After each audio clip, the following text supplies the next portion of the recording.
Dive into the pie we've ultimately been wanting to talk about since we started this whole friggin' thing. Can Web3 revolutionize healthcare?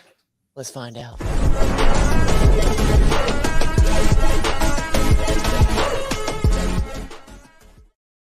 What we're talking about today just brings all the feels possible to us. Welcome to the show where we build financial power. My name is Matt, and the other person on the end here, my cohort partner in crime is Potter.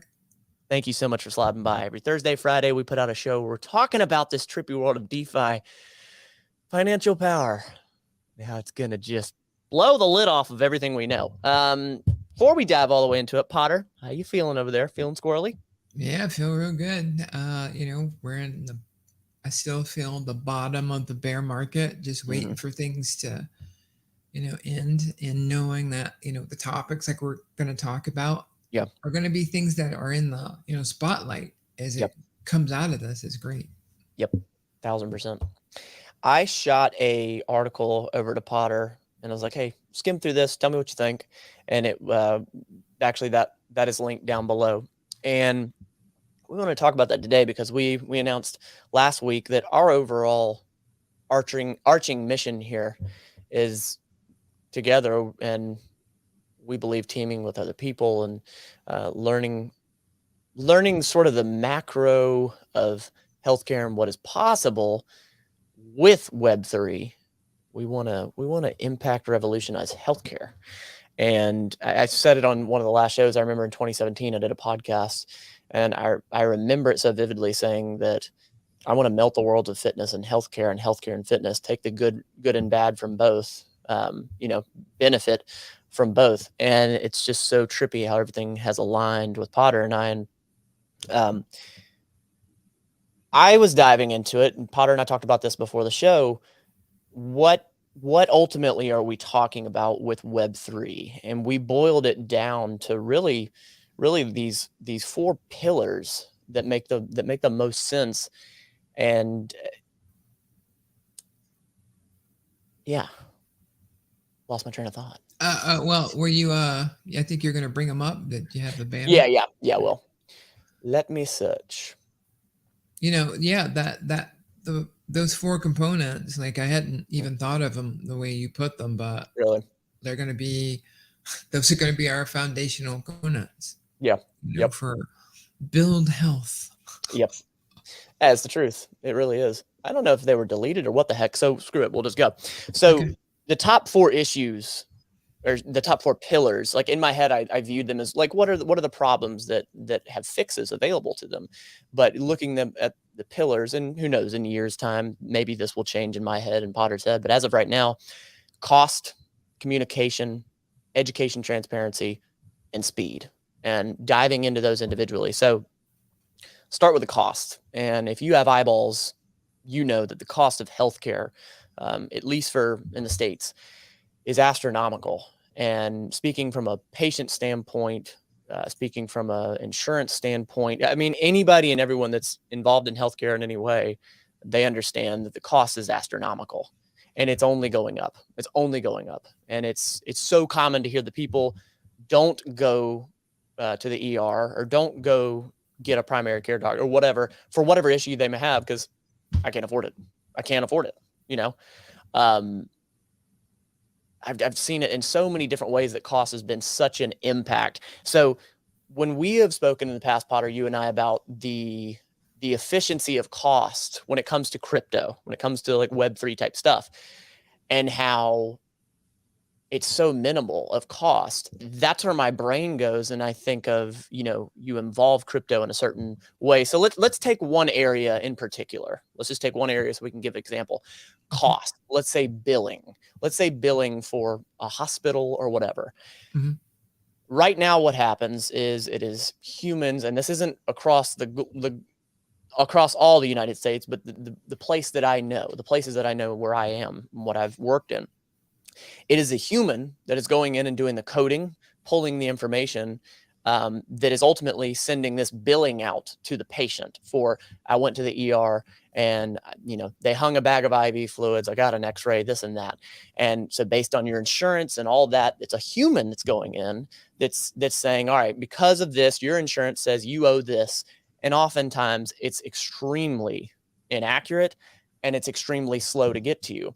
I actually went to the ER 6 months ago and I got a bill 2 days ago for it, like a $200 bill. And I just thought about that. And I was like, so that means that delay in payment for 6 months, what did that cost in the long run? And, you're paying a human, 5 days a week, 8 hours a day for 6 months, you're delayed on that. And I just think if that was blockchain, if that was crypto, like Potter, I remember the first time, like one of my transactions didn't go through and she's like, "What, did you have gas money?" I was like, "What are you talking about?" So like, but the gas, it's fractions of money to make that happen in a blockchain standpoint. So explaining what I just explained, what would that, can you explain what it could possibly look like from a billing standpoint from what I just explained? Because right now it's just a human making errors. Right. It's a bunch of billing systems, right? And so you probably should have a PowerPoint, but you have a big hospital, right? Mm-hmm. And in that hospital goes sick person. Sick person uses a bunch of equipment, Mm-hmm. a bunch of services. There are people who, during their shifts, report in on certain computers. Yes. Those certain computers take all of that data and compartmentalize it into the different sections where it's supposed to go. Mm-hmm. Right? Those are considered billable. So now you have to find out, who do I charge? Do I send this bill to the doctor? Do I send it to the government? Do I send it to the individual? Right? Yep. Well, usually first they go to healthcare provider, because the healthcare provider usually says, "Screw you, I'm not paying anything." Yeah. and then they go, "Hey, client, who's in our hospital, you owe us money." Yep. Right? And so Web3 comes in, I think, because one of the reasons that people kick stuff back to the hospital, say you owe us money, is because they go, for an example, you're hooked up to a machine that's giving you codeine or whatever, and the company bills you for not the name brand, not the generic. But the company feels that when you go to bill them for it, they're like, I don't think that you're billing us for using our product. I don't think you used our product. Prove it. We can't. Right. We have to rely on a nurse. Well, with blockchain technology, once it's written, it's there. That debate goes away. That allows for quicker billing. It allows for cost savings as well. So that, that's one of the things. And so that's how you push it back to billing. But because it's not just the hospital, and then you go to the collection agency, which I literally worked at a collection agency for healthcare. I worked there for about 2 weeks, and then I quit on the day that I called someone and I said, you have a health bill due. And they're like, "My husband just had heart surgery yesterday. And you're calling him about a bill." Mm-hmm. And I quit. I was like, okay, this isn't me. Well, and it's so funny you say that, because my head goes to so many different, as you were speaking about that, like my head goes to so many different directions of, like, as far as, actually, it's a perfect segue, because you're talking about communication.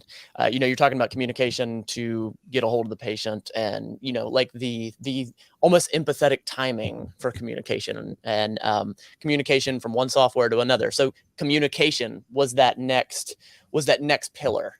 And I've been a nurse and in healthcare and fitness for 13 years now. And I started parking cars at a hospital. Wow. All the way now to working as a nurse in multiple scopes. So I have truly been able to, I've been very fortunate to see so many different lenses and so many different perspectives, and working on this side, and then also being a patient. So all that to say, the communication, I'll speak to the patient standpoint, because that's who we care about the most. That's who we're working for here.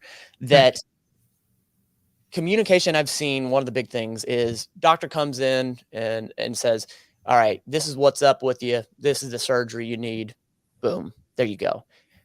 With that communication, it does so much for that patient to just understand what's going on. Hey, this is the plan. This is what's going on. A lot of times that is missed, failed, not done.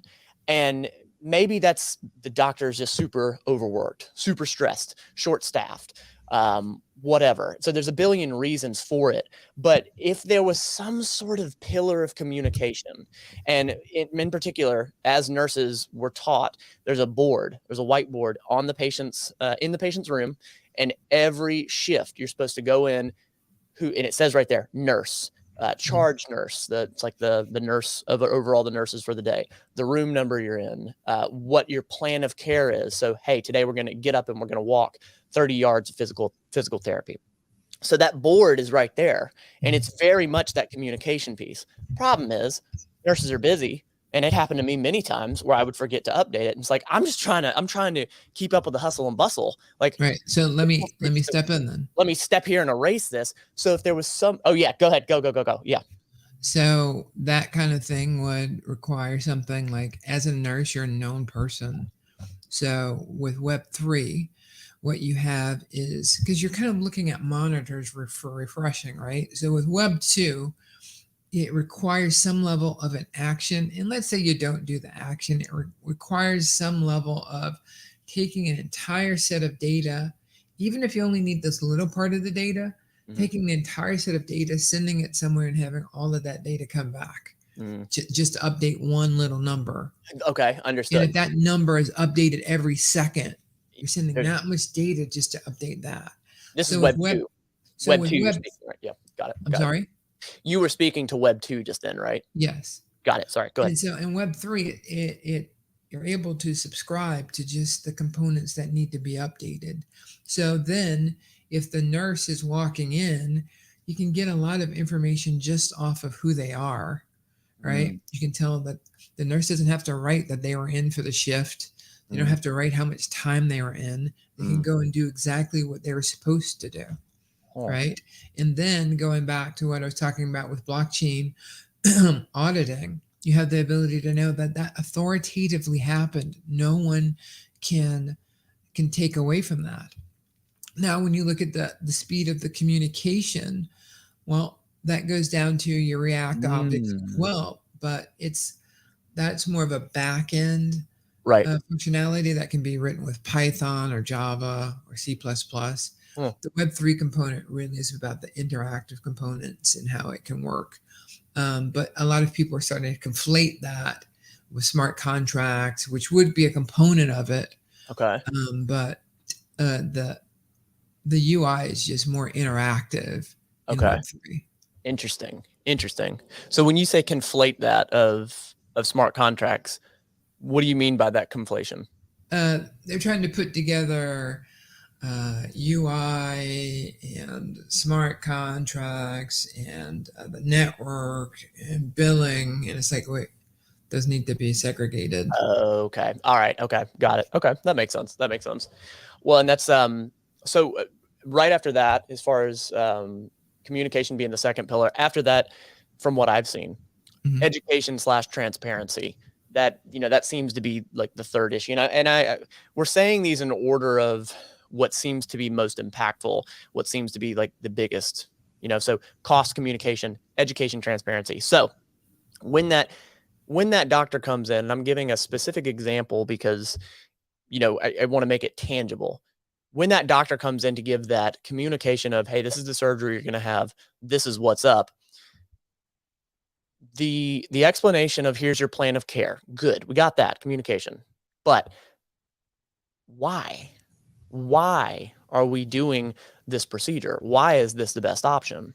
So for the healthcare provider, for that nurse, for again, I'm giving one example here, but the doctor comes in and says, this is a procedure. This is why.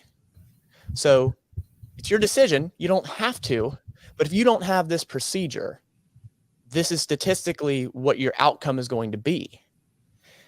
Reason is because the body and the kidney works like this, and it is our job as healthcare professionals to provide that education. It's not like, oh, that nurse provided education, that's a good nurse. No. That is a checkbox. That is a requirement. That is a part of my job as a nurse, and same thing for that doctor. So the education is so critical, because it's one thing to be told this is what's going to happen, here's a communication, but to be told why, I mean, that will make or break a healthcare system, I believe. Right. And so where's the breakdown there right now? Like what's happening now? It happens all the time. I see it so often. I will give an example, and a cryptic example, for the patient and the healthcare system. But when I speak to a patient and I hear their response of okay versus okay, yes, there is I see. Just like I just did right there. Okay. Yeah. There is a difference in those two things. Mm-hmm. It's part of my role. It's part of my role to figure out. And I ask, does that make sense? Do you understand why we're giving you this medication? And if they say, well, not really, they just gave me this 10 milligrams of medication, I don't really know what it's for. It's so my role to be like, look, we're putting you on Eliquis. It's a blood thinner, and it prevents you from getting blood clots. Blood clots can cause pulmonary embolism or a stroke. So if you take this medication, it decreases your risk. That little bit of information gives so much more of a definition and, I guess, a reason for somebody to say, I'm going to buy this medication. I'm going to take it each morning. And it installs an importance that we, the healthcare people, know that the patient does not know. So again, this is one example, but of the education, it's one thing to tell somebody what's going to happen, and if they agree to do it, another thing to tell them why. So I look at that as education/transparency. Not that we're hiding anything, but you got to let people know why you're doing that thing. And it's always made so much sense. I say that to say, and as we're doing the show, I'm thinking more and more about that board that we're supposed to write on. Like, certainly there could be Web3 technology that instead of a board, maybe it's a screen, and it's like, hey, today we're walking 30 steps. That's a communication. And then the reason for that, the education is, the reason for that is it decreases blood clots because of the vasoconstriction when you're walking. So Web3, it seems like that could be implemented there. And exactly what you're talking about, even if we have that Web2 right now in healthcare, it's so delayed.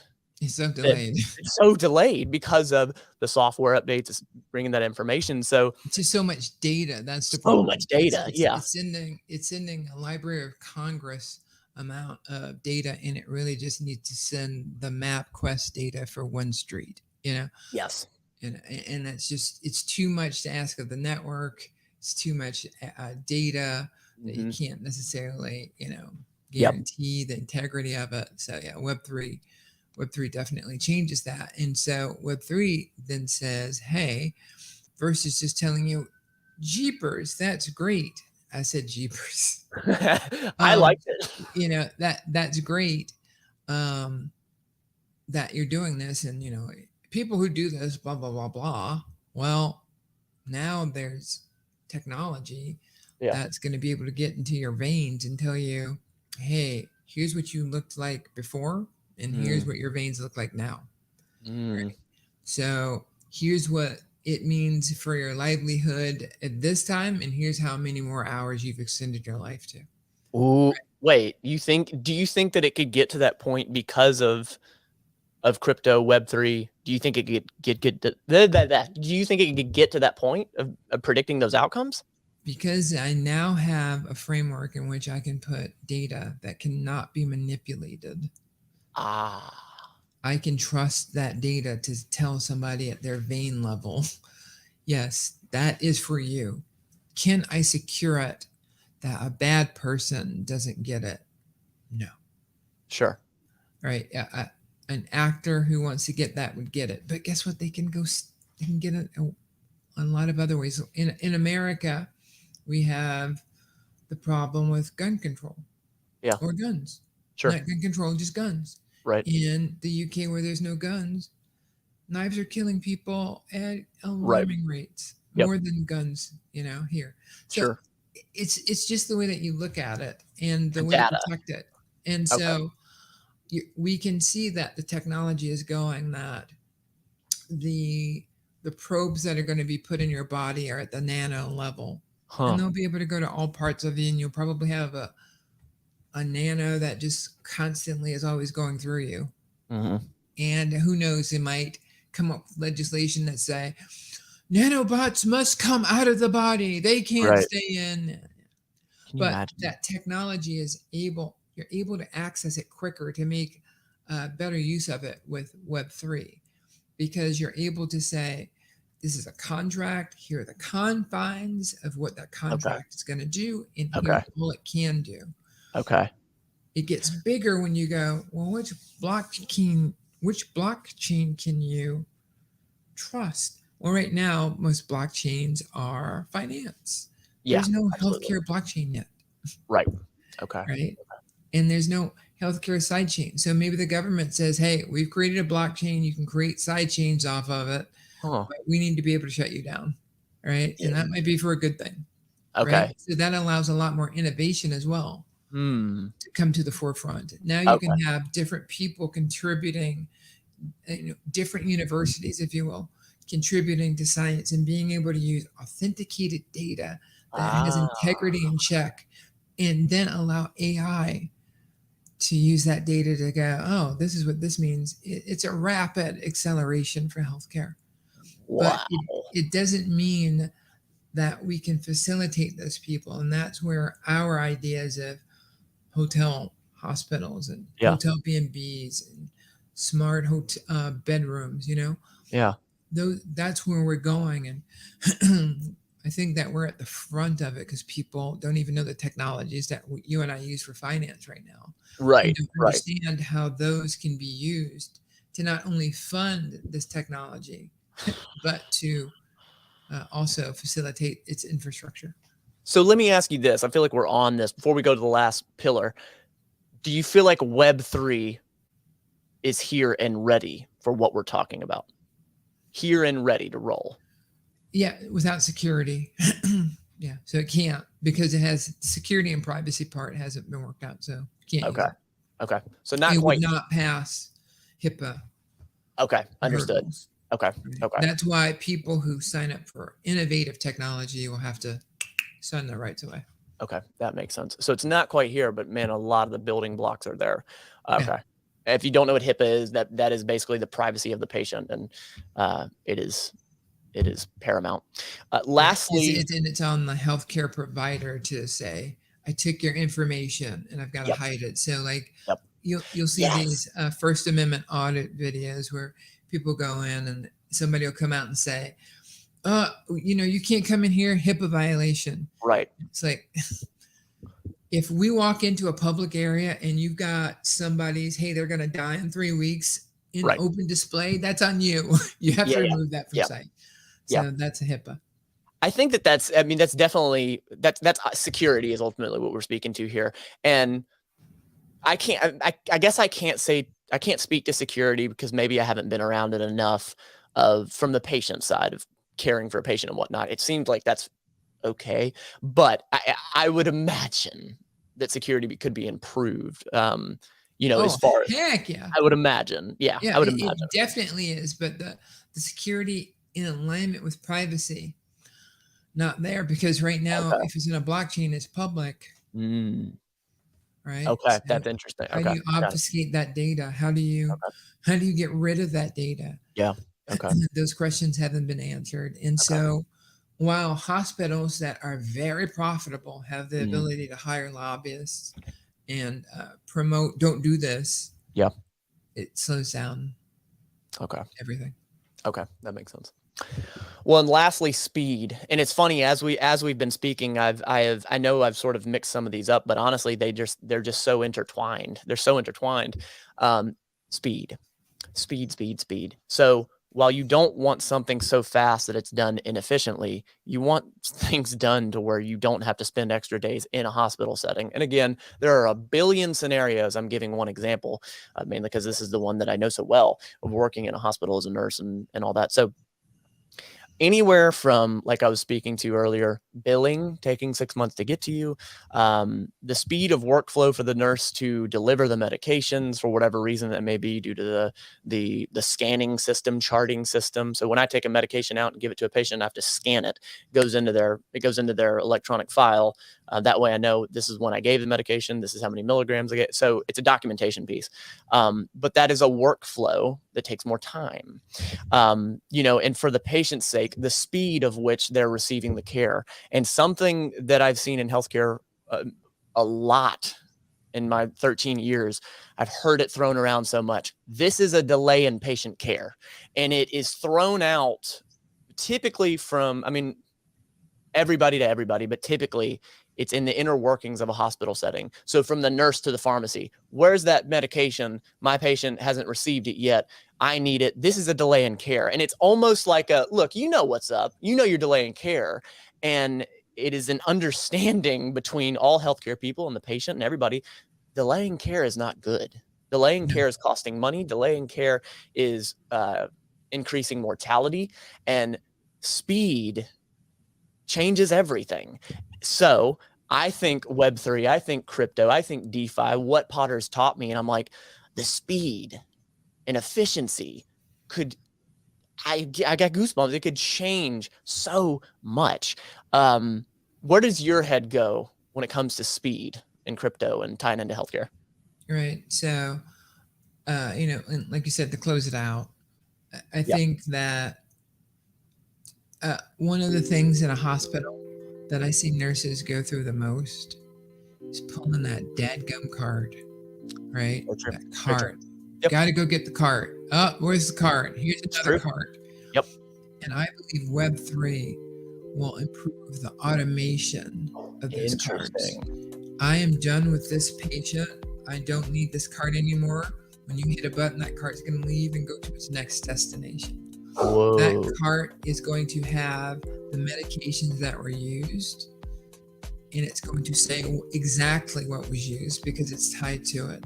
That cart will talk to the monitor, right? That cart will talk to the patient's systems. But those carts need to be smart, because what nurses need in hospitals for speed is the fact that when they're going with the mission to take care of a patient, that they're not also upset that a cart isn't where it's supposed to be, or the cart doesn't have the medication. Yep. So what a cart that is automated will have the ability to do is report when it's low on something. It'll have the ability to send it to the front desk, and they can click ignore, right? Which will be recorded that person did that, right? Or it can say replenish and have somebody else in the hospital come and replenish it for X cart. And that person will be able to use their watch or their device to go right to where that cart is, right? All of that is little speedy components. And I think that starts to blend down to people going, that's what we could do. And it is that is important. So that's the way I think of it. That makes so much sense. And you saying all that, I cannot believe, I am embarrassed that I did not include this pillar, but safety. I can't believe I did not say that. That should be at the top. But ultimately, all that what we've spoken to speaks to the safety of the patient, honestly, because what you're talking about, this, where's the cart and all that, and you're frustrated about that, and the nurse gives the wrong milligram. Like, I see so much ability, and I know Potter sees so much ability of what could be changed with Web3. And I'll be full on honest with you that I didn't see this whenever you and I started this show and all that. I know we had conversations about it, but I did not see the synchronicity, man. It's trippy. It is trippy. It really is. It's so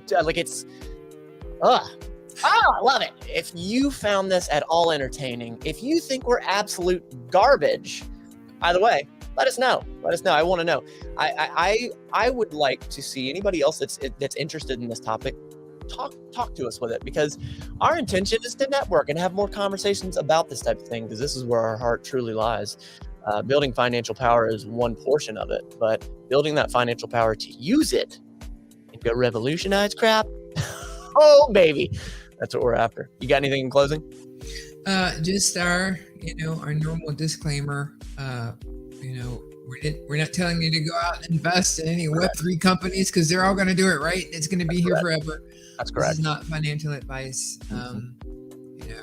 We're just talking, and this is for entertainment purposes only. But as you can see, the synchronicity with a tech person and super nurse in Web3, this is all coming together. Yeah. And if we're able to build that financial power with it. Yeah. Giddy up. What a great I don't want to screw that up. Exact builders. Keep building. Game on.